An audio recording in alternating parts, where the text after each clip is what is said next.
ئازانی من سڵاو هیوادارم تەندروست باش بن خۆشحاڵم ئەم جارەش لەوانەیە یەکتردا دێمەوە خزمەتان ئازان لەوانەیە ئەم جارە دەچینە لای شکردنەوەی ئێپسۆدی 7 وەکو بیرهێنانەوە لە ئێپسۆدی 6 کە ئێپسۆدێکی دوور و درێژ بوو ئەوە بوو کە سیلڤەر بڵێن کۆمەڵێک لە دەریاوانەکان بەسەر پەرشتی سیلڤەر کە 13 کەس بن بە سیلڤەرەوە نێردران بۆ دوورگەکە لەسەر پێشنیاری کاپتن سمۆڵێت و جیمیش لەگەڵ ئەوان بوو کە بە جیم بوونەوە چواردا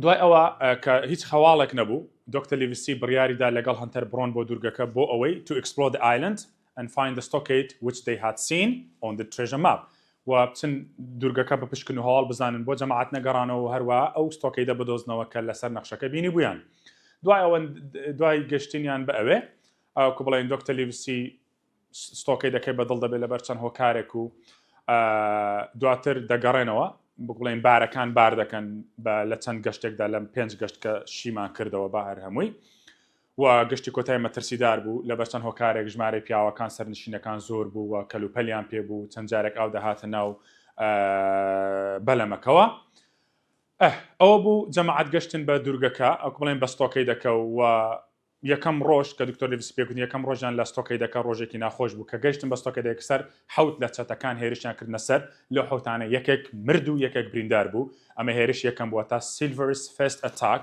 واتە یەکەم هێرشی سیلڤەر و پیاوەکانی بۆ سەر دکتۆر و جەماعەت بوو کە یەکێک لە چەتەکان کوژرا یەکێک بریندار بوو و هەروەها لەو شەڕەشدا لە یەکەم شەڕدا تۆم ڕەجوت مرد کە ئێمە گوتمان بەبێ جیم حەوت کەس بوون مانەوە 6 کەس دوای ئەوە تۆم ڕەجوتیان ناشت و هەروەها کاپتن سمۆڵێت دوو ئاڵای بەکارهێن ئاڵایەکی بەسەر جستەی تۆم ڕەجوتدادا ئاڵایەکتری لە درەختێک بەس لەسەر ستۆکەیدەکە دواتر کاپتن سمۆڵێت گوتی پێویستم بە دوو خۆبەخشە بۆ بچن کەلوپ ئەو کەلوپەلانە بێنەوە کە لە گەشتی کۆتای کەوتو بوونە ژێر دەریاوە ئەوانش گرەی و هەنتەر چوون بەڵام کە چوون سیلڤەر و جەماعەت پێشتر لێ بوون و کەلوپەلەکانیان دەبر بۆیە گرەی و هەنتەر فریای کەلوپەلەکان نەکەوتن دوای ئەوە سیلڤەر هات بۆ ستۆکەیدەکە بۆی ئاشتی ڕابەرقەرار بکە ئاشتی ڕابگەینە ڕێکەوتن کە لەگەڵ کاپتن سمۆڵێت بەڵام نەگەشتن هەر یەکۆ پێشنیارێکیان هەبوو لە ئەنجامدا نەگەشتە ڕێکەوتن و سیلڤەر بڕیاریدا کە هێرش بکات و هێرشی دووەم کات و ستۆکەیدەکە وەران بکە لە هێرشی دووەم 15 کەس بوون لە چەتەکان لەو 15 پێشتر دویان بریندار ببوون و لە کۆتایی هێرشەکە لەو 15 9 کەس 6 کەس کوژران لە چەتەکان 9 کەسمانەوە و لە جەماعەتی سیلڤەر و ئەوان کاپتن سمۆڵێت و ئەوان کە 6 کەس بوون 2 کەسی تر کوژران واتە لە هێرشی یەکەم یەکێک لە پیاوەکانی سکوار کوژرە کە تۆم ڕەجوت بوو لە هێرشی دووەمیش هەردوو پیاوەکانی کوژران واتە هەنتەر و جۆی سەردووچیان کوژران کەوایە ئەمە لەو بەو شێوەیە کو بڵێن معادلەکە گۆڕە ئێستا چێو چێمانەوە سکوار مایەوە دکتۆر لیڤسی مایەوە کو بڵێن کاپتن سمۆڵێت مایەوە لەگەڵ ئەیبراهیم گرەی مایەوە وەزایدن جیم بە جیمەوە معادلەکە گۆڕا بوو یعنی ئاگادار بە 5 کەس مابوونەوە لەو پێنجانە یەکێکیان بە سەختی بریندار بوو کە ئەویش چێ بوو کاپتن سمۆڵێت بوو جا با بزانین وەکو بڵێن لێرە جیم باسی چی دەکات بەردەوامە لە جێڕانەوەی چیرۆکەکە کو بڵێن ئەمە کۆتایی ئێپسۆدی 6 بوو لە ئێپسۆدی 7 بەناویشانی چییە مای سی ئەدڤێنچە سەرکێشەکەم لە دەریادا واتە جیمس سی ئەدڤێنچە کە دەکاتە جیمس کو بڵێن سێکرد ئەدڤێنچە دووەم سەرکێشی جیم لە دەریادا سەرکێشی پێشووتری چی بوو ئاگادار بە یەکەم the first adventure was when he decided to go ashore with the men ئەمە یەکەم سەرکێشی پێشتر جیم باسی کرد لە ئێپسۆدی 5 کە جیم بڕیاریدا لەگەڵ پیاوەکان خۆی بخاتە ناو بەلەمەکە و بڕوا بۆ دوورگەکە دووەم سەرکێشی جیم لە ئێپسۆدی 7 باز دەکا سەرکێشیەکەم لە دەریادا کە دەکاتە جیم second adventure یان reckless thing ئەمە جیمە لە وێنەکە دیارەکە بەلەمەکەی بێنگەن دەبات و دەچێتە لای کەشتێکە دەستپێکی ئێپسۆدی 7 دەڵێ جیم دەڵێ the mutineers after the second attack دوای هێرشی دووەم the mutineers did not return that day یاخی بووەکان واتە Silver and his men ئەم ڕۆژە نەگەڕانەوە however بەڵام Hunter never woke up again and died sometime the following night دەڵێ Hunter هەرگیز بەهۆش خۆی نەهاتەوە و چەند ساتێک لە شەوی دواتر لە ساتێکدا مرد ها گوتمان ئەمە سێم پیاوی سکوار هەرسێکیان مردن گوتمان لەو پێنجانێک کەما بوونەوە بە جیم یەکێک لەو پێنجانە بە سەختی بریندار بوو چێ بوو کاپتن بوو the captain واتە کاپتن سمۆڵێت had been shot in the shoulder and in the leg کاپتن سمۆڵەت لەو پێنجانەیەکێک بە سەختی بریندار بوو کە لە ئیمتحان بێتەوە چێ بوو کاپتن سمۆڵەت بوو برینەکانی لە چۆ بوون لە شان و لە ڕانی. However, the doctor stated, هەرچەندە دکتۆر گوتی stated that, گوتی said that he واتە the captain would certainly recover get better provided that if he was given بۆشای enough time to rest. ئەمە گرنگە. جیم دەڵێ دکتۆر گوتی خەمتان نەبێ کاپتن سمۆڵەت بە باشی چاک دەبێتەوە بە مەرجێک ئەگەر ئیسراحەتی باش بکە. ئەمە قسەی دکتۆرە دەربارەی کاپتن سمۆڵەت. Just that left us just 4 healthy men. دەڵێ دوای هێرشی دووەم ئێمە تەنها 4 کەسی تەندروست مابووینەوە خۆی 5 مابوونەوە بەڵام ئێمە دەڵێت وشەی هەڵثیمان هەیە کە بێتەوە بڵێ لە دوای هێرشی دووەم چەند پیا مابوونەوە لە جەماعەتی سکوار 5 بەڵام کە وشەی هەڵثی لەگەڵ بێ ناڵێ 5 دەڵێ 4 ئەو 4 چێ بوون the 4 healthy men were the doctor the squire Gray and Jim himself. ئەم 4 تەندروست بوون کەسی پێنجەم تەندروست نەبوو کە کاپتن سمۆڵەت بوو. ئێستا لە ستۆکەی دەکەدان دەڵێت دوای خواردنی نانی نیوەڕۆ after eating lunch نەک دینە ئەمە گرنگە the doctor نەک Jim. The doctor picked up 2 pistols, a musket, not 2 muskets, a sword, not 2 swords, and the treasure map, and walked quickly into the woods to the north. ئەمە زۆر گرنگە لە وزاریاتەوە. دوای نانی نیوەڕۆ کە نانی نیوەڕۆ خورا دکتۆر لیڤسی نەک Jim. چەند شت لەگەڵ خۆی دەبات 2 دەمانچە 1 بڕنە و 1 شمشێر و نەخشەی گەنجینەکە لەگەڵ خۆی دەبات و بە خێرای ڕایکردە ناو درەختەکان و بە ئاراستەی باکوڕ ڕۆیشت. ئەمە چێ؟ ئەمە دکتۆر ئەمە و دوای دووخانی نانۆڕۆ دکتۆر چ دەکات ستۆکەی دەکە جێداڵە چی لەگەڵ خۆی دەبات ئەم شتانە بۆ چۆ دەچێت بۆ ناو درەختەکان بە چه ئاراستەیەک بە ئاراستەی باکوور. جیم دەڵێ خوایە دکتۆر دەیە بۆ چێ بچێت دیارە دکتۆر پێیان ناڵە بۆ چۆ دەچێت.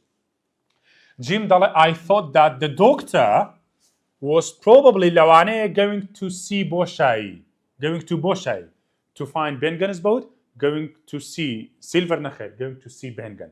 تمڵای لەوانەیە بچێ Bengan ببینێ ها لەبەرەوەی جیم کە هاتەوە گوتی Benganم دۆزیۆتەوە دەهەوێ دکتۆر یان تۆ ببینی یان سکوار بۆیە جیم دەڵێ مادام دکتۆر دەچێت بە ئاراستی باکوور دەچێتون دەچێت ناو درەختەکان ئێخۆ ناچێتە لا سیلڤەر دوژمنی ئێمەیە کەوایە بەدڵنیایە دەیە بچێ Bengan ببینێ. ئەوە جیم پێی وایە کە لە ئیمتحان بێتەوە بڵێ when the doctor left the stockade Jim thought that he was going to see بۆشایی to see Bengan چێ Bengan ببینێت نەک بەلەمەکەی Bengan بدۆزێتەوە یان شتێک تر. جیم ئێستا دکتۆر ڕۆشتووە کەوایە ئێستا 4 کەس ماونەوە. جیم دەڵێ دوای ڕۆشتنی دکتۆر after the doctor had left the stockade I started to wash out the loghouse هاوەکو کابین بۆی ئەی شێر پاکردنەوەی دەڵێ دەستم کرد بە شوشتنەوەی خانوەدارینەکەوە تا the stockade the wooden house. It was hot ناو خانوەکە گەرم بوو and it was filled with blood and dead bodies و ناو خانوەکە یان تەواوی ستۆکەی دەکا پڕ بوو لە خوێن و لاشەی مردوو. I hated it ڕقم لەم دیوانە بوو and wanted to get away دەمویست دوور بکەمەوە. Why? Because of this. کە لە ئیمتحان بێتەوە بڵێ Jim wanted to get away from the stockade because بۆشایی ئەمە وەڵامەکەیەتی because it was hot and it was filled with blood and dead bodies and Jim hated staying in there. واتە لەبەر هەموو کارانە جیم دەیویست لەوێ دوور بکەوێتەوە. جیم دەڵێ ئێرە پڕی خوێنها منداڵێکی ئاوا خوێن و لاشی مردوو بۆ ئەو شتێکی ناخۆشە دەڵێ وەجەوەکەشی گەرمە دەڵێ من چۆن دەمێ لێرە دوور بکەمەوە لەو دیمەنە دزێوە ڕزگارم بێ بەڵام چم بۆ کوێ بکەمە بەردەستی سیلڤەر و جەماعەت و ئەوان دەمکوژن باشە لێرە دوورکەوتمەوە آخر بەبێ هۆکار بچم بۆ کوێ هیچ پلانێکم نییە دڵ ئاها ئەزان دەچم بۆ کوێ. After a moment's thought دوای ساتێک لە بیرکردنەوە واتە I decided where to go. دوای ساتێک لە بیرکردنەوە بڕیارم دا کە بۆ کوێ بچم دوای پێمان دەڵێت بڕیاریدا بۆ کوێ بچێت دەڵێت دواتر گوت دەزانم دەچم بۆ فڵان شوێن بەڵام زانم کەس ئاگای لێم نییە. While the squire and Gray were not looking کاتێک سکوار و Gray بۆ باسی کاپتن سمۆڵەت نەکە خۆش دەیە کاپتن سمۆڵەت لەوانێ خەوتی بێەوە بریندارە وەشی لە خۆی نییە دەڵێ بەڵام کاتێک سکوار و ئەیبراهیم گرێ ئاگایان لێ نەبوو I filled my pockets with بۆشایی with biscuits لێرە یوەکە ساڵنتە باخەڵەکانە پڕ کرد لە پسکیت and took just like the doctor did took 2 pistols and immediately left the log house. و منیش دەست بەجێ خانوەدارینەکەم جێهێشت کەوا دوای ڕۆشتنی دکتۆر جیمیش دەڕوە. جیم پسکیت لەگەڵ خۆی دەبا دکتۆر لەگەڵ خۆی نابا بەڵام لێشت دایەکسانن هەردووچیان بەوتەوە لە وزاریاتەوە Jim and Dr. Livesey took 2 pistols when they left the stockade. This was what leaving the stockade.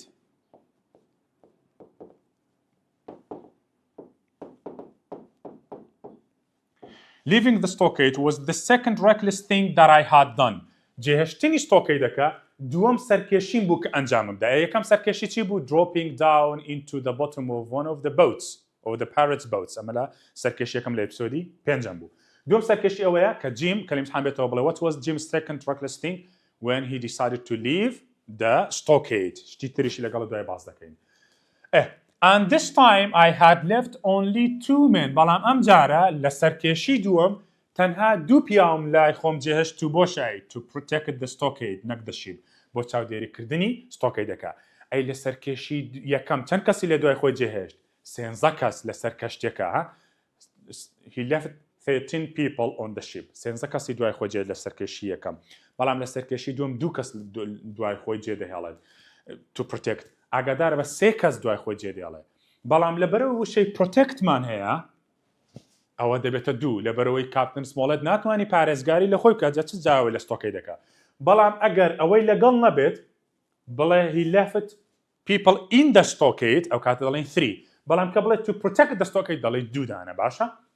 But like the first act, like the first reckless thing or like the first adventure,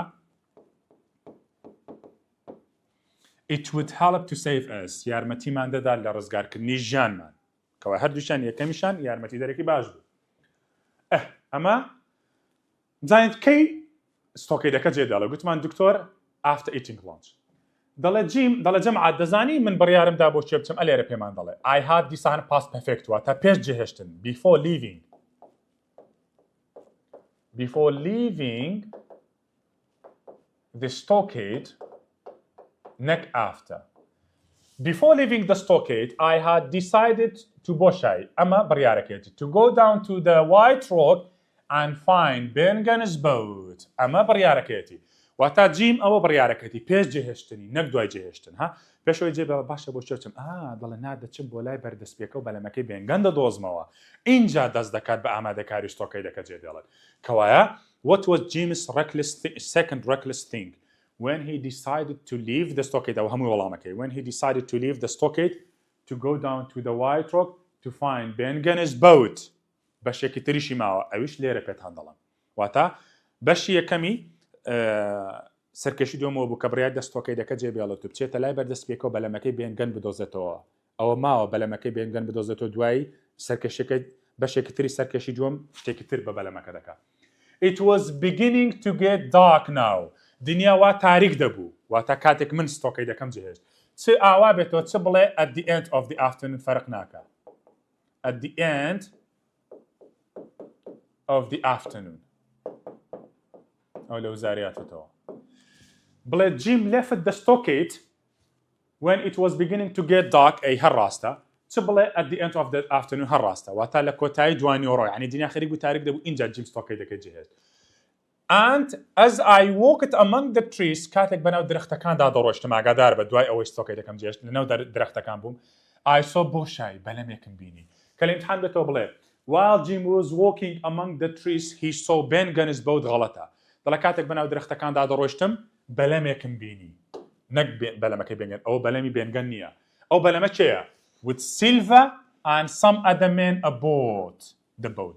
بەلەمێکم بینی کە لەناو بەلەمەکە سیلڤەر و چەند پیاوێکی تر لەسەر بەلەمەکە بوون. Rowing from the Hispaniola to the beach.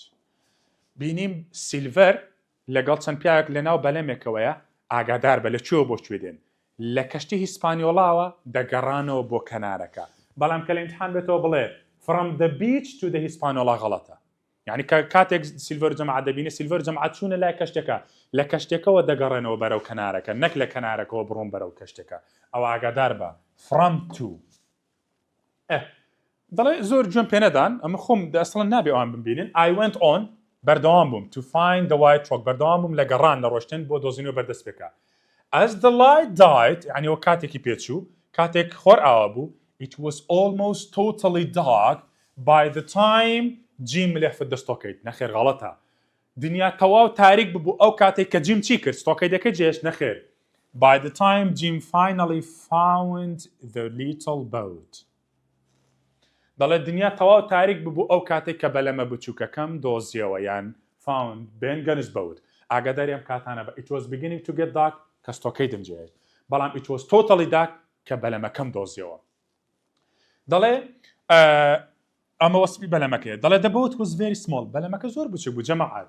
Even for me تەنانەت بۆ منیش جیمی بچووک. The boat was made from bush rough pronunciation rough pieces of wood لە ئیتارەکەی بە پارچەداری بێکۆ بەست بوو چوارچێوەکەی دروست کرده بوو covered in goat skin و بە پێستی بزم داپۆشرا بوو.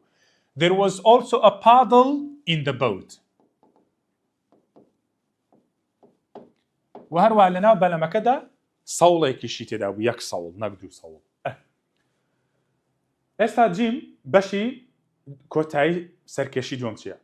دەڵێت باشە منەوە هاتم بەلەمەکەم دۆزیەوە ئەدی چ بکەم بۆ بەلەمە ئەو بەلەمە ببمەوە بیخەمە باخەڵم و بیبمەوە بۆ لای ستۆکەی دەکە ئەم لە ستۆکەی دەکە بێزارم. دەڵێت now that I had found the boat کە ڕووداوی یەکەم کە ئێستا من بەلەمەکەم دۆزیەوەتەوە باشە و بەلەمە سوودی چییە بۆ من؟ I had another idea. بیرۆکەیەکی ترم بۆ هاتواتە after finding the boat Ben Gunn's boat Jim had another idea. بیرۆکەیەکی ترم بۆ هات. بیرۆکەکە چییە؟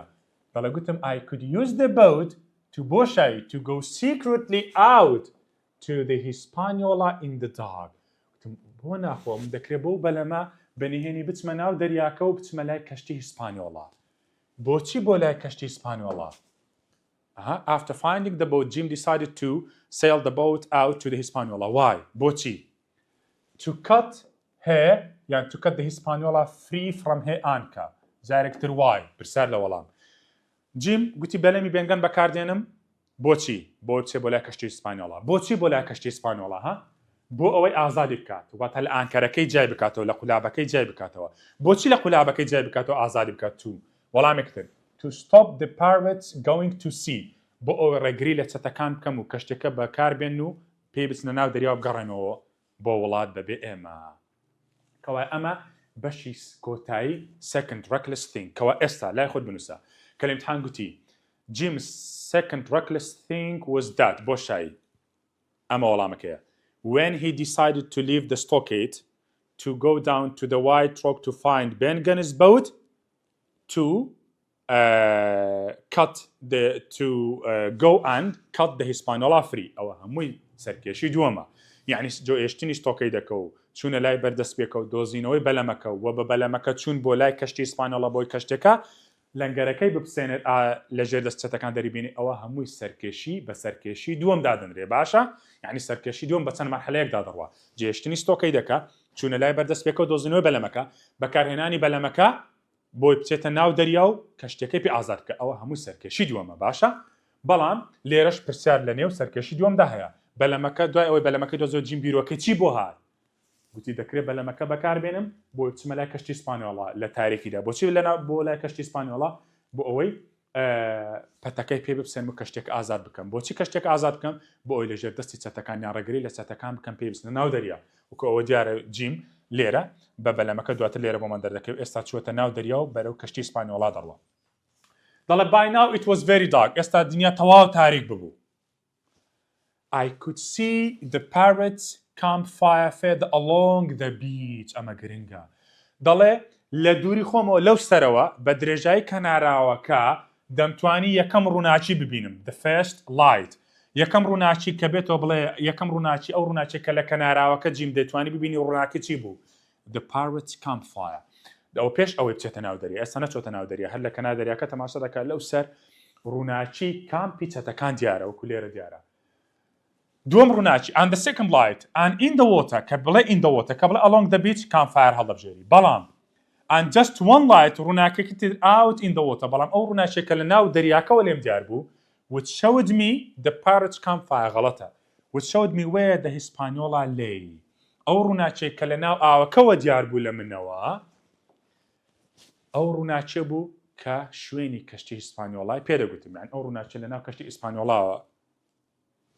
دیار بوو کەوا جیم دوو ڕووناچی دەمێ ڕووناچێک لە کەناراوەکە ڕووناچی کامفایری چاتەکانە ڕووناچێک لەنە ئاواکە ڕووناچی کەشتێکەوەتە بە جیم دەڵە کەشتەکە لەکوێیە ئێستا جیم دەڵ تا شوێنی کەشتەکەم دۆزیەوە I carried the little boat بەلەمە بچووکەکەم هەڵگرت and down to the water چوومە ناو ئاوەکە and with some difficulty I climbed it بە هەندێک زەحمەتی خۆم فرەدانەوە بەلەمەکە و دەستم بە سەوڵ لێدان کە ڕۆشتم بەرەو کەشتێکە دەڵێ the tide had changed شەپۆلەکان and was going out بڵێن شەپۆلەکان کۆ بڵێن ها دەریا دەستی بە شەپۆل کردبوو بەڵام شەپۆلەکان زۆر دژوار نەبوون and it was hard to get the little boat to move in the right direction ئەمە گرنگە بەلای جیمۆ چ بە زەحمەت بوو to get the little boat in the right direction بۆ من لەبەرەوەی بچووک بۆەوەندە قوتم پێ نەدەشکانێن ئەو شەپۆل و دەریا بەهێزەوە بەلەمەش بۆ خۆی سعاجە نەمدەتوانی بەلەمەکە بە ئاراستەی دروست ئاراستە بکەن یعنی بە ئاراستەی کەشتێکە ئەم لە ئەولای دەکرد but despite the سەر ڕای ئەمە I managed دوای هەوڵێکی زۆر at least to get near the ship توانیم نزیک ببمەوە لە کەشتێکە کەوا جیم ئێستا ئەمە سەوڵەکە ئێمە بەلەمەکەی بێنگەنە لەناو بەناو شەپۆلەکەندا دەڕوات و لە کەشتەکە نزیک دەبێتە ئێرە ئەوە پەتەکەیە ئانکەرەکە دەبێت ئەو پەتە ببڕێت بۆی کەشتەکە ئازاد بکات و لە شوێنی چەتەکان دوور بکرێتەوە بچێتە شوێنێک کە چەتەکان ئەسڵان نەزان لەکوێیە دوایی باز دەکەین دەچێتە شوێن when I found the anchor rope یعنی کاتێک گەشتمە لای پەتی قولابەکە I took out my knife چەقۆکەی خۆم دەرهێنا ئێ باشە کە جیم کەستۆکەی دێکە جێ خۆ باسی چەقۆی نەکرد بەس باسی دوو پیستڵی کرد ئێستا جیم دوو دەماچەی پێە پسکتیشی پێ و لێرە بۆمان دەکەوت چەقۆشی پێ بەڵام لێرە دەڵێن my knife یعنی دار ئەو چەقۆیە هەر لە شاری خۆیەوە لە ئەدمیرال بن بۆ دیار ئەو چەقۆی هەر پێە دەڵێت چەقۆکەی خۆمم دەرهێنا و and started to cut the anchor rope دەستم بە بڕینی پەتەکە کرد ئەوە گرنگە while as I was cutting the rope دەڵێ کاتێک من سەرقاڵی بڕینی پەتەکە بووم ئەوە گرنگە I had two men دوو پیاوم گوێم لە دوو پیاوە بوو arguing ها بابەتی participle clause I could hear two men arguing and fighting and man هەردووکی دەبێ ing بێ in the ship above me ئەوە گرنگە بڵێ while Jim was cutting the anchor rope he heard how many men two men چیان دەکرد arguing and fighting ئاگادار بە دەمەقاڵە و شەڕیان دەکرد نەک پێکەنین و ئەمانە لە سەروی منەوە لەسەر کەشتێکە it was بزانین ئەو دوو پیاوانە چەند جیم هیچیان دەناسێتەوە it was clear that they had drunk a lot of rum ئەمە گرنگە دەڵێ when Jim heard the two men arguing and fighting Jim thought that or Jim was sure that the two men had بۆشایی ئەم دوو پیاوانە چیان کردووە هەبێ نەبێ ئەوانە شەڕابی زۆریان خواردوێتەوە بۆیە کەوتونە گیانی یەکتر and I knew one of the voices یەکێک لە دەنگەکانم ناسیەوە یەکێک لەو دوو پیاوانە چێ بوو it was the voice of the coxswain Israel Hands ئەمە دەنگی کۆکسوینەکە بوو چ بڵێ ئیزرائیل هاند چ بڵێ کۆکسوین یعنی یەکێک لەو دوو پیاوانەی ناسیەوە کە چێ بوو ئیزرائیل هاندز on finally cutting through the rope لە کۆتاییدا کاتێک پەتەکەم بڕی لە کۆتا قۆناغی بڕینی پەتەکەم بڕی لەنگەرەکە جیابەوە پسا کەوتە ناو ئەو the ship suddenly started to turn and move with the tide along the narrow passage of water ئێمە نەمانگوت کاتێک هاتن کەشتەکان لەنگەر کرد لە نێو ڕاڕەوێکی بەرتەسکی ئاوی کەشتەکان ڕاگرت بۆ یەکەم جار between Skeleton Island and Treasure Island ئێستا کەشتەکە کە لای لەنگەرەکە جارێ بێتەوە لەو ڕاڕەوە تەسکی ئاویە دێتە دەرەوە و دەست بە جوڵە دەکات دوای لە سەر خەریتە پیشانتان دەدەم it moved quickly بە خێرایی کەشتەکە دەجوڵا and my boat moved with it ئەمە گرنگە in the same direction ئاگادار بە with it واتە in the same direction کە بێتەوە بڵێ in different direction غەڵەتە لە ڕاهێنانی لەسەرە واتە کەشتێکە و بەلەمەکەی جیم they move it in the same direction بە هەمان ئاراستی یعنی کەشتێکە ئەوەندە شەپۆلەکانی بەهێز بوون بە شەپۆلەکان بەلەمەکەی جیمی بە دوای خۆیدا ڕادەکێشا دەڵ at one point I saw that I was close to the waves and the beach where they were breaking they بۆ چێ دەگەڕێتەوە the pirates دەڵێ لە خاڵێکدا بینیم کە کەشتێکەوە خەریکە من نزیک دەکاتەوە لەکوێ لە شەپۆلەکان و لە کەنار دەریاکەوە تا من خەریکە لە کەنار دەریاکە نزیک دەمەوە لە کەنار دەریاکە چی لێیە چەتەکان یعنی لە کەنار دەریاکە نزیک دەمەوە بە تایبەتی لەو شوێنێک کە چەتەکان ئیسراحەتیان لێ دەکرد breaking یعنی ئیسراحەتیان لێ دەکرد کامفایرەکە ئەمنەوە چۆن دەبێت لێوە نزیکمەوە بمبینن ڕێک دەمکوژن دەڵێ the campfire was close enough ئێستا کامپی چەتەکان نزیکتر دەبووە لە من بینیم with the pirates all around it چەتەکان لە دەوری کاتێک ئاگادار بە کاتێک جیم ئەوە دوای ئەوەی جیم لە کەنارەکە نزیک دەبێتەوە اینجا چەتەکان بەڕوونی دەبینێت کە لە دەوری ئاگرەکەیان داوە جیم دەڵێ I heard words گوێم لێ بوو کە چەتەکان گۆرانیان دەگوت words from a song گوێم لە گۆرانیەک بوو I had heard them sing many times on the ship ئەمە زۆر گرنگە جیم دوو جار گوێ لە گۆرانی دەبێت کە بڵێن بە دیاریکراوی پێش ئەوەی لە بریستڵ بەڕێ بکەون لۆنگ جۆن سیلڤەر گۆرانی دەڵێ جیم گوێ لە گۆرانیە دەڵێت 15 men on the dead man's chest ئەو گۆرانەی پێشتر لە دەمی کاپتنەوە گوێ لێ بۆ کاپتنی بیر دەخاتەوە بەڵام ئەو گۆرانی کاتێک جیم لە ناو بەلەمەکەدایە و لە ناو دەریادایە کاتێک چەتەکان دەڵێن لە دەوری کامپ فایرەکە ئەو گۆرانیە جیم پێشتر ئەویشی بیستووە بەڵێ بەڵام لەکوێ لەسەر کەشتێکە کاتێک لە بریستڵەوە بەرەو دوورگەی گەنجین دەدێن چەتەکان ئەو گۆرانی دەڵێن گۆرانێکی تازەیە بەڵام ئەو گۆرانی لە کاپتن بیڵەوە گوێ لێ نەبووە ئاگادار بە لە چێوە گوێ لێ بووە heard from the pirates ئەو گۆرانی لە چەتەکانەوە گوێ لێ بووە کە چەندین جار لەسەر کەشتێکە ئەو گۆرانیان گوتووە لە ڕێگا بەرەو کوێ بەرەو دوورگەی گەنجینە ئەمە گۆرانێکەیە but one man of her crew alive what put to sea with 25 ئەمە ئەو گۆرانیە کاتێک جیم گوێی لێ دەبێت و ئەم گۆرانەی لە کاپتن بیڵەوە گوێ لێ نەبووە بەڵکو لە چەتەکان کاتێک لە بریستڵەوە بەڕێ دەکەون بەرەو لە ڕێگەیان بۆ دوورگەی گەنجینە جیم دەڵێت I lay down in the bottom دەڵێن نزیک بوومەوە لە ئەوان وا خەریکە دەمبینن دەڵێ بۆیە گوتم چ بکەم I lay down in the bottom of that very small boat لە بنی بەلەمەکە خۆم پاڵخست یعنی پاڵکەوتم بۆی نەمبینن and I believe it پێم وابوو that I was going to be thrown out into the sea to die گوتم ئەگەر بێت و ئەوان بمبینن ئەوە دەست بەجێ دەستگیرم دەکەن و فڕەم دەدەنە ناو دەریا و دەمرم I must have stayed like that for hours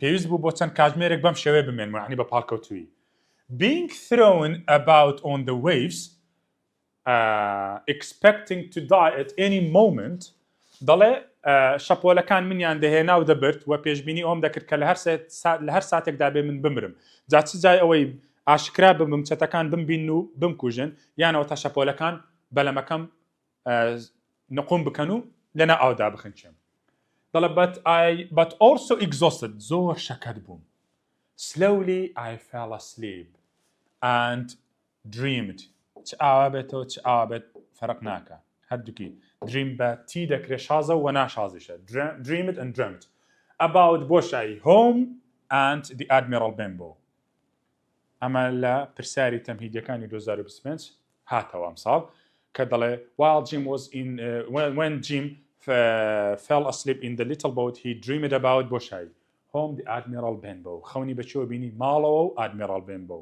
نەک کاپتن بێڵاگادار بە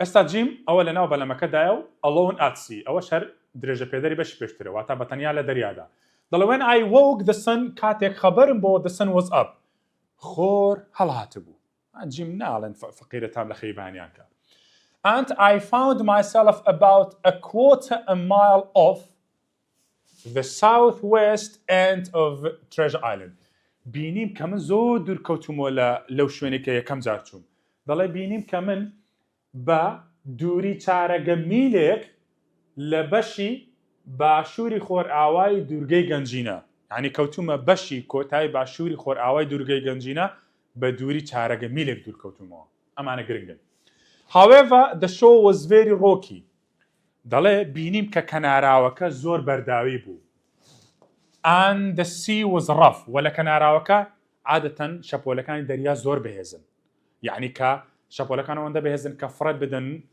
دەکرێت فڕەت بدەن و بۆ بەردانە دابدەن کە تۆ دەمری دەڵێ بینیم لە بەردوو هۆکار بینیم کە کەناراوەکە بەرداویە و لە کەناراوەکە شەپۆلەکانی دەریا زۆر بەهێزن بۆیە so I couldn't risk trying دوای ڕێسکی بەرە بەعاجی دێت to go ashore و نەمویست ژیانی خۆم بخەمە مەترسیەوە بچمە کەنارەکە گوت بێزار بم لە ناو دەریا گوتم بەسە با بچمە گوشکانی بەڵام کە بینیم کەناراوەکە مەترسیدار بوو پڕ بوو لە بەردی گەورە لەوێ شەپۆلەکان بەهێز بوون تم کە بکەمە ناو ئەو شەپۆلانە من خۆم و بەلەمەکەم بۆ بەردانە دادەن و لەوانەیە من بمرم بۆی ناوەڵا لە ناو دەریا دەمێنمەوە دڵ I tried to paddle دەستم بە سەوڵ لێدان کرد but the boat was difficult to steer دەنگی ئیەمان هەیە بەڵام ئاراستەکردنی بەلەمەکە کارێکی قورس بوو.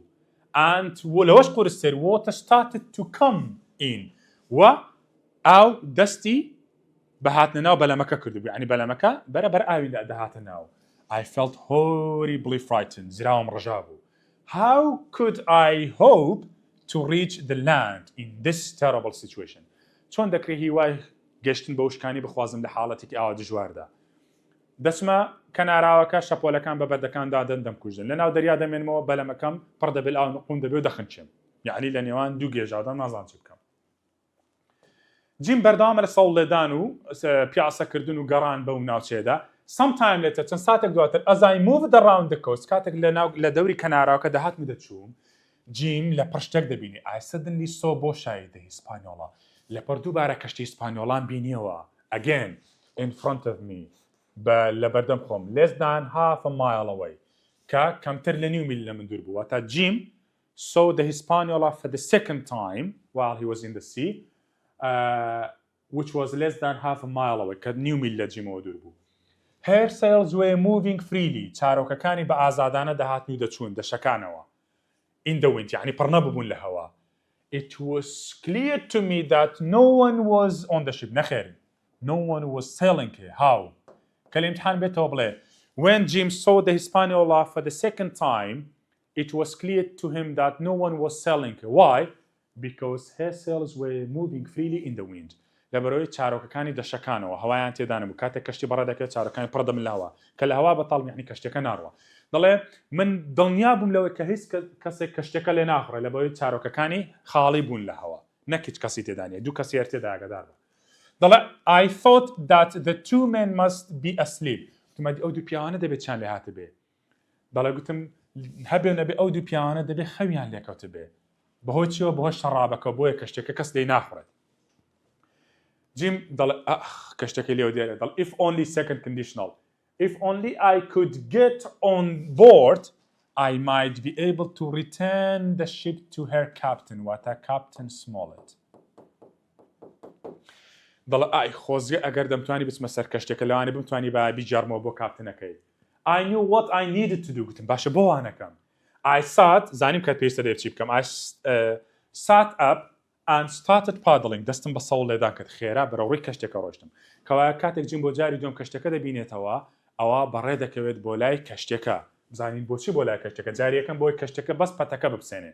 جاری دووەم بۆ ئەوی سەرکەوێتە سەر کەشتێکە. Despite water coming into the boats هەر ڕای ئەوەی کە ئاو دەهاتە ناو بەلەمەکە I went on paddling until at last I was close to the ship. بەڵام من بەردەوام بووم لە سەوڵ لێدان تاوەکو لە کۆتاییدا لە کەشتەکە نزیک بوومەوە. I could see that one of the booms ئەوەی درێژە دەنگی سێ was hanging over the side of the ship. بینیم کە یەکێک لە ستوونەکان بەلایەکی کەشتەکەدا شۆڕ بووەتەوە. And when a large wave came کاتێک شەپۆلێکی بەهێز هات I pushed myself up and reached for the boom to climb. سیرکەن با لەوێنەکە پیشانتان بدەم ئازیزان. مەبەستی پێ لە چێ لێرە جیم؟ booms.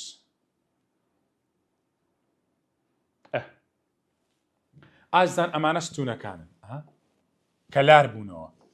دەڵێ بینیم یەکێک لە ستوونەکان ئاوا لار بۆتۆ بەر ڕوویەکی کەشتێکەدا دەڵێ منیش جیم زیرەکە دەڵێت چوم ئەلێرە وەستام تاوەکو شەپۆلێکی بێزات کە شەپۆلەکە هات بەلەمەکەی منی بەرز کردەوە منیش خۆم فرەدا و دەستم گیر بوو لە یەکێک لە بوومەکان و لە ستوونەکان و اینجا بە کەشتێکەدا سەرکەوتم و چوومە ناو کەشتێکە. ئەمە وەستەکەیەتی. سیرکەن ئازیزان یعنی جیم چەند کۆڵ نەدەرە چەند ئازا و بەجەرگە لەم بەشە جوانە دەڵێ سەر ڕاوەی دووچاری چەندین مەترسی بووم بەربەز بوومەوە بەلەمەکەم خەریک بوون نقوم بێت ئاو داهاتە ناو بەلەمەکە بەڵام هێشتا کۆڵم نەدا و چەکم دانە ناو دەستبەرداری بەدەستێنانی ئامانجەکەم نەبوو کە گەیشتنم بە کەشتێکە و جێڕانەوەی کەشتێکێ بۆ خاوەنەکەی. تۆی قوتابیش لە دەستپێکی ساڵەوە تاوەکو ئێستا بە چەندین بەربەزدا تێپەڕیویت چەندین ناخۆشیت بەڕێ کردووە خۆشیشیت بەڕێ کردووە بەڵام تا ئێستا بەردەوامی کۆڵت نەداوە لە گەشتن بە ئامانجەکەت کەم نمرەیەکی ناوازە بۆیە تۆ قوتابی دەبێت جیم ئاسا کۆڵ نەدەربیت کە لە تەمەنی ئێوەدایە بگرە بچووکتریشە بۆی بگا بە خەونەکەی ئێوەش ئەو ئیرادە بەهێزەی کە هەتانە ئەو خەونەی کە هەتانە ئەو ئامانجەکە هەتانە دەبێت بەردەوام بن لەسەری تا دەگەن بە ئامانجەکەتان ئامانجی جیم گەشتنە بە کەشتێکە ئامانجی ئێوەش گەشتنە بە نمرەیەکی باش ئینشاءڵڵا پشتیان بەخوا پێی دەگەن. Israel hands the coxswain. جیم دەڵێ as I drop it down onto the deck کاتێک کۆنفرەدا سەر ڕووی کەشتێکە the ship came into the wind شەپۆلێکی بەهێز بە هەڵی کرد کوڵین بەرەو ڕووی ئاڕاستەی بەهات and swung لە چیەوە هاتووە لە swing شێوەی دووەم و سێمی هەر سوانگە ئاگادار بناڵی swing ئێنەکەش دەنگی دروست دەکات جیەکە ساڵنتە لە هەرەمووی واتە round and nearly threw me back into the sea واتاکو بڵێن کەشتێکە لە پڕ سوڕایەوە خولانەوەیش کرد و خەریب و فڕەنداتە ناو دەریاکە بەڵام من دەستم گیر بووە لە ئامانجەکەم هیچ شتێک ناتوانێت لە ئامانجەکەم جا بکاتەوە دەڵێ I managed to stand up بڵێن هەستامەوە سەر پێ then I saw a man lying dead دوو پیاوە لە سەر ڕووی کەشتێکە دەریاکەشە مردووە بینیم پیاوێکم بینی کە بە مردووی لەوێ کەوتووە fed along the deck لەو سەر ڕووی کەشتێکە نییە هەم لە نزیک ئەو پیاوە مردووە نییە the dead man was Israel hands واتە Israel hands لە نزیک پیاوە مردووەکە کەوتبوو بەڵام زان ئیزرائیلیش مردووە sitting against the side of the ship ئەمە وەسفی Israel hands بینیم Israel hands پاڵی داوەتەوە بە ڕوویەکی کەشتێکەوە ئاها his eyes were closed چاوەکانی داخرابوون and his face was white ڕوخساری سپیاو گەڕابوو I could see blood on the deck خوێنم دەبینی لە سەر ڕووی کەشتێکە گوتم ئەوانە دیارە یەکتریان کوشتووە and a large cut on his leg واتە on Israel hands leg I thought that the two men must have killed each other سەرەتا at first پێم وابوو کە ئەم دوو پیاوە هەردووکیان مردون و یەکتریان کوشتووە جیم تەماشا دەکە پیاوێک لێ بە مردووی کەوتووە تەماشا دەکە ئیزرائیل هانس ڕوخساری سپیاڵ گەڕاوە چاوەکانی داخراوە برینێکی گەورە لەسەر قاچێتی دڵ نە ئیزرائیلش مردووە کەوایە ئەوە گرنگە کە لە ئیمتحان بێتەوە کاتێک جیم کەوتە چۆ سەر ڕووی کەشتێکە at first he thought that both Israel hands and the other men were dead پیاوە هەردوو پیاوەکان مردوون یەکتریان کوشتووە بەڵام at that moment لەو کاتەدا Israel hands پشیلەی حەوت ڕوح moved a little and asked me to get him some brandy بەڵام لەو کاتەدا پشیلەی حەوت ڕوح خەبەری بۆ کوتی جیمەوە تۆی بڕۆ هەندێک شەرابم بۆ بێنە با شەحن بمەوە کەوا لێرەدا لەو دوو پیاوانە بەس پیاوی یەکەم دەمرێ ئیزرائیل هانس نەمردووە بەڵام جیم سەرەتا پێی وایە هەردووشیان یەکتریان کوشتووە I quickly went down to the cabin دەڵێ بە خێرایی چوومە ناو کابینەکە ئاگادار بە the cabin looked terrible the cabin نەک دەگالی جیم ناچێتە ناو گالێکە دەچێت ناو کابینەکەی خۆی ئەوەی سکوار و ئەوان دەڵێ it was covered in empty bottles کابینەکە شێوا بوو پڕ بوو لە بتڵە شەرابی بەتاڵ دیارە سکوار و ئیزرائیل و ئەوان دەستیان پێگەشتووە but I managed to find خاڵی یەکەم a little brandy توانیم هەندێک شەراب بدۆزمەوە لە ناو کابینەکە چیتر some biscuits cheese and raisins for myself چوار شت دەدۆزێتەوە لەو چوارانە سێیان بۆ خۆیەتی یەک بۆ ئیزرائیلە شەرابەکە بۆ ئیزرائیل هانز بەڵام بسکیت و پەنیرەکە و مێوژەکان بۆ خۆیەتی پەنیرەکە بۆ بێنگەن نییە نازانین دەیداتە بێنگەنە بەڵام لە ئێستا دەڵێ بۆ خۆم بەڵام ئەوانە بۆ ئیزرائیل نین after drinking the brandy دوای خواردنەوەی شەرابەکە Israel was stronger and asked me where I had come from ئیزرائیل هۆشیاتەوە بەرەو شەحن بۆ وتی جیم لە چێوە هاتووی ئیزرائیل سەری سوڕماوە خۆیان خەون دەبینم ئێوە کەش لەژێر دەستی ئێمەدایە جیم لە چێوە هاتووە چەند فکرێک دەکات باشە جیم دەبێت هاتی بێتە لای ئێمە یان دەبێت سیلڤەر و جەماعەت کوژرابوون و کەشتێکە کەوتۆتە ژێر دەستی جیم و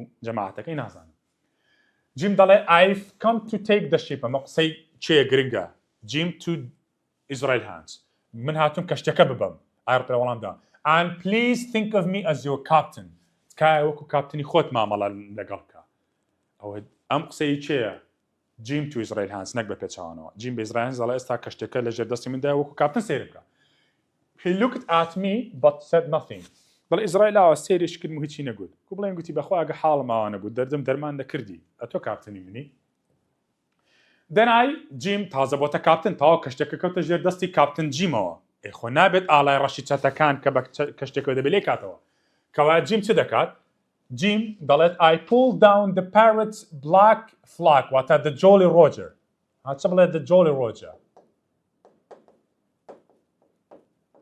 یان بڵێ the parrot's black flag and threw it into the sea کاتێک جیم چوە سەر ڕووی کەشتێکە چی کرد ئاگادار بە ئاڵای ڕەشی چەتەکانی داگرت و فرەدایە ناو دەریا نەک بڵێ چارۆکەکانی کۆ کردەوە I did not trust Israel hands. سيقم بإسرائيل hands نبو. But I knew that I could trust him on one point. بلام دمزاني كليك خالدا دكري سيقا بإسرائيل hands كما ما جرينجا. I and Israel hands both wanted to Boshai to beach the ship somewhere safe where she could easily be turned to the sea or return to the sea. واتاليك خالدا جيم دي تواني سيقا بإسرائيل hands بكا. أيش لتدا both Jim and Israel wanted to beach the ship somewhere safe. هەردووشیان دەیانویست کەشتێکە ببەن و لە شوێنێک سەلامەت لەنگەری بکەن بۆ ئەوی بتوانن دواتر بە ئاسانی بخەنەوە ناو دەریا ئەوە ئاماجە هەردووشیانە. جیم دەڵێت لێرەداش سیرکە شتەکە عەکسە. جیم منداڵە توانای هەیە بەڵام معلوماتی نییە چۆن کەشتی لێ بخڕێ. ئیزرائیل هانسیش ئەزمموی هەیە بەڵام توانای نییە کەوە هەردووچیان پێویستیان بەکترە.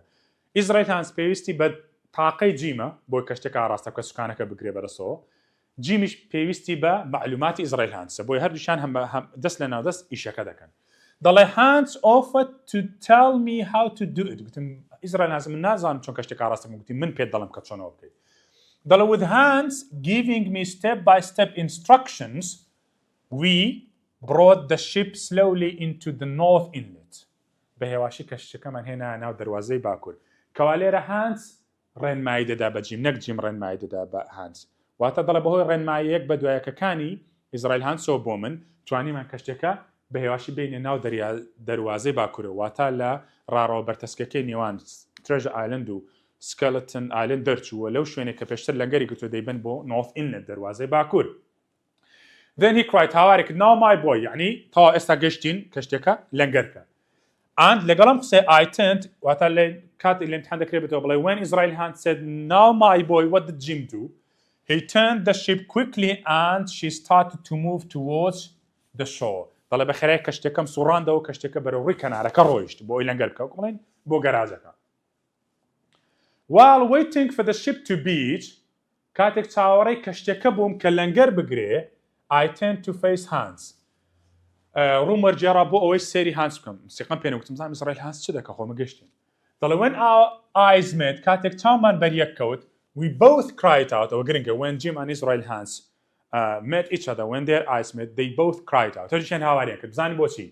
Jim's cry was of بۆشای هاواری من لە ترسان بوو. بۆ because Israel was now standing and had a gun نەخێر had a knife in his hand. لەبەر ئیزرائیل لە پشت من وەستا بوو چەقۆی لە دەست بوو خەریب بوو بە چەقۆیەرش بکاتە سەرم بۆیە لە ترسان هاوارم کرد. ئەدی هاواری ئیزرائیل چ بوو؟ Israel's cry was of attack بەڵام هاواری ئیزرائیل هی هێرش بوو بۆی حەماس بیگرێ و هێرش بکاتە سەر جیم.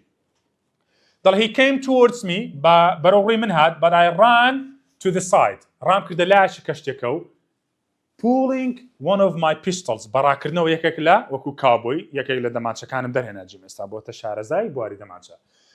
یەکێک لە دەمانچەکان نەکردوویان یەکێک لە دەمانچەکانم لە باخەڵەکەم دەرهێنا و from my pelt لە قایشەکەم ببوورە ئەزایمود بەڕاکردنەوە. Well at that moment the ship ran into the shore لەو کاتەدا کەشتێکە بەخێرای بەرەوڕووی کەنارەکە ڕۆیشت with a huge sudden movement ئەو لەو کاتە گرنگە کە کاتێک بێتەوە بڵێ کاتێک جیم دەمانچەکەی دەرێنە کەشتێکە چی کرد کەشتێکە ran to the shore with a huge and sudden movement fell over to one side کەوتە سەر کەلەکە سەر لایەک دەڵێ ئێمە we both fell down onto the deck کەوتمان بەربووینەوە سەڕووی کەشتێک نەک ئاوەکە. But I jumped up again دووبارە هەستامەوە and started to climb the nearest mast ئەوە ئای درێژە. دەستم بە هەڵگەڕان کرد بە ستون ئامودی ئەو ئامودەی کە لە منەوە نزیک بوو. جیم دەڵێت on getting high up the mast کاتێک کەوتمە سەر ڕووی بەرز بوومەوە ها ئێرە زۆر کەوتمە سەر ڕووی هەڵگەڕامە سەر ڕووی سەرەوەی ستونەکە I stopped وەستان بۆچی why to load my two pistols بۆ ئەوی دوو دەمانچەکەم پڕ بکەم لە فیشەک. Hans began to come up the mast after me Hans بە ستونەکەدا هەڵگەڕا و لێرەم ئیزرائیل هانسەمە چەقۆکەیەتی جیم هەردووک دەمانچەکەی پێیە. And then Hans stopped climbing and بۆچی to throw his knife at me لە هەڵگەڕان بە ستونەکەدا وەستا و چەقۆکەی بۆ چەقۆکە بگرێتە من. دەڵێت despite the fact that سەرڕای ئەو ڕاستی the knife hit me in the shoulder سەرڕای ئەوەی دەمان چەقۆکە بەرشانم کەوت but I fired both نەک one both my pistols هەردووک دەمانچەکانم تەقاند هەرچەندە بریندار بووم Hans cried out and fell into the water below and died دەڵێ هانس فیشەکەکانی بەرکەوتو بە دەم هاوارکردنەوە بەر بۆ ناو دەریاکە و مرد کەوا لێرە بۆمان دەردەکەوێت جیم یەکەم تاوانی کوشتنی ئەنجامدا لە دوورگەکە کات ئەو کاتە لە سەرڕووی کەشتێکە بوو چی کوشت ئیزرائیل هانس کەوا ئیزرائیل هانس was killed by Jim with 2 pistols بە دوو دەمانچە ئێستا ئازان پێش بچینە لای بەشی کۆتایی دەمەوێت لەسەر وێنەکە بۆتان ڕوو بکەمەوە کە کەشتێکە لەکوێوە بۆ شوێ دەبن جیم و ئیزرائیل هانس باشە ئازان ئەمە نەخشەی ترێژە ئایلەندە سەرەتا کەشتێکە لێرە لەنگەر کراوە ئەمە پێی وچێ سکاڵەتن ئایلەند ئەمە ترێژە ئایلەند دواتر کە جیم لەنگەرەکە دەبسێنێت ها لێرە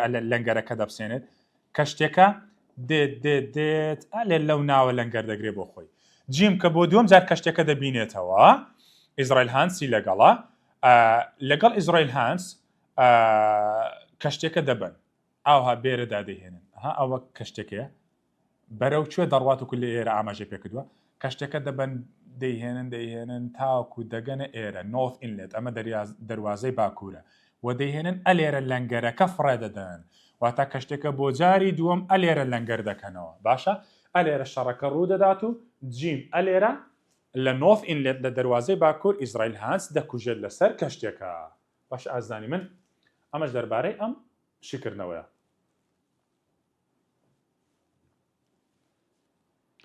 بەشی کۆتایی ئێپسۆدی حوتەم بە ناونیشانی چێ Pieces of Eight جۆرە دراوێکی زیویە کە لە کۆندا لە ئیسپانیا بەکارات و ئەمە وێنەکەیەتی نەک پارچەی هەشتی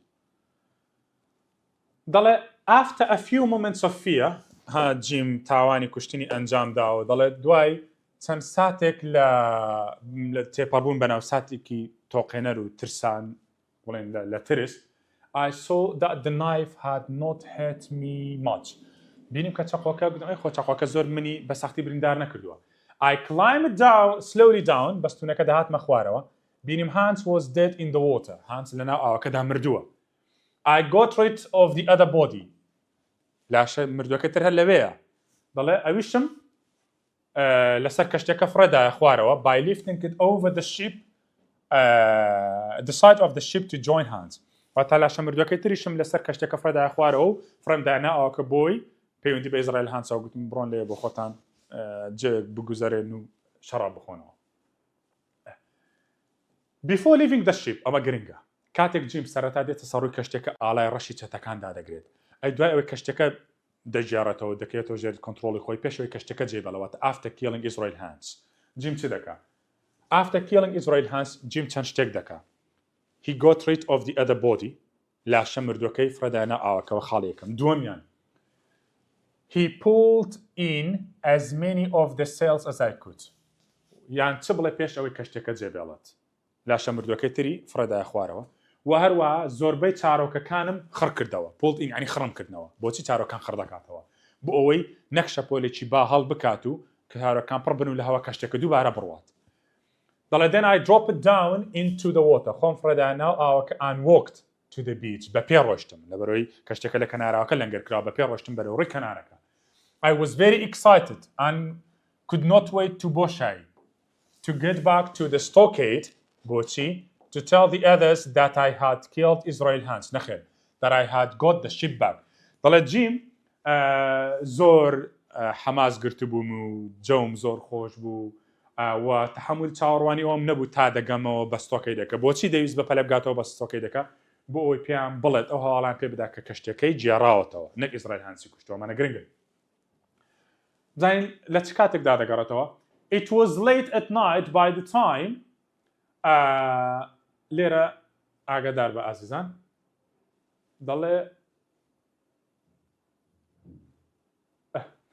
دەڵێت It was late at night by the time I found my way to the stockade. درەنگانی شەو بوو ئەو کاتەی ڕێگەی بەرەو ستۆکەیدەکەم دۆزیەوە کاتەکە گرنگە.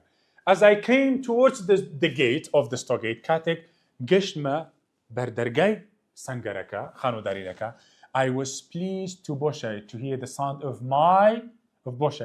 my friend snoring. خۆشحاڵ بووم بە بیستنی پرخەپەرخی دەنجی پرخەپەرخی هاوڕەکانم. Snoring. ئەمە ئۆی درێژە. ئاگادار بە. Snow ئۆیە کار درێژە. ING پێوە بێتیانە هیچ تەسیر ناکاتە سەر ڤاوڵەکە. لێرەدا جیەکە ناخوێنرێتەوە ئێنەکە دەنگی نە دروست دەکات ئۆیەکە هەر درێژە. چ ING لەگەڵ بچ لەگەڵی نەبێت. ڕاستە ئاڕەکە دەخوێنرێتەوە snoring. بەڵام ئۆیە کار درێژە. چونکە ING تەسیر ناکاتە سەر کورتی درێژی ڤاوڵەکە. Then when I walked in کاتە چوومە ناو ستۆکەیدەکە a strange voice suddenly cried out. دەنگێکی نام و هاواری کتەمە گرنگە و دەنگە چییە؟ Pieces of eight, pieces of eight, pieces of eight. ئەمە چێە؟ گوتم خوایە جیم لێرە شۆک دەبێت. It was Silver's parrot. Captain Flint. ئەوە بەبەغەکەی سیلڤەر بوو. Captain Flint. There was no time to think. کاتی بیرکردنەوەم نەبوو. جیم ئێستا لە گەژاودایە. خوایەوە من لەکوێم خەونە خۆی یەک ستۆکەیدی لێت. تۆ بڵێ ستۆکەیدێکی تری لێبێت. یەکەم ڕۆشتم هاوڕەکانم لێرە بوون. ئێستا خێر تووتیەکەی سیلڤەر لێرە چ دەکات؟ دەڵێ کاتی بیرکردنەوەم نەبوو. Then the man woke up immediately and Silver cried. پیاوەکان خەبەریان بۆ سیلڤەر هاواری کرد. گوتی Who goes there? چێوە؟ I tried to run away. هەوڵمدا ڕابکەم. But it was impossible. بەڵام محال بوو. And they soon caught me. دەست بەجێ ئەوان منیان گرت و Silver ordered someone to go and get a torch. ئەوی درێژمان هەیە. سیلڤەر فەرمانی بە کەسێک کرد لەیەکە لە چەتەکان گوتی بڕۆ ڕووناکیەک بێنە. And I waited for the light to come. چاوەڕێی ڕووناکیەکە بووم بێن و بزانین دوای ئەوە چیم بەسەر دێت. کەوا جیم دوای ئەوەی کەشتێکە ئازاد دەکات دەگەڕێتەوە بۆ ستۆکەی دەکا دەبینێت کە جەماعەتەکەی خۆی لە ستۆکەی دەکە نەماون. ئایدی چیان بەسەر هاتووە ئەوە لە ئێپیسۆدی 8 دەزانین. لێرە ئەوە جیمە کە کەوتۆتە ژێر دەستی سیلڤەر و جەماعەتەکەی. بەم شێوەیە هاتینە کۆتایی وانەی ئەم جارەشمان لەم وانەیەشدا توانیمان تەواوی ئێپیسۆدی 7 شی بکەینەوە. بۆ هیوایم شیکردنەوەکانم بوو بێتە مایە سوود بۆ تۆی زێدە ئازی خۆم. تاوانەی داهاتوو بەخواتان دەسپێرم کاتێک خۆش تەندروست بمێنن.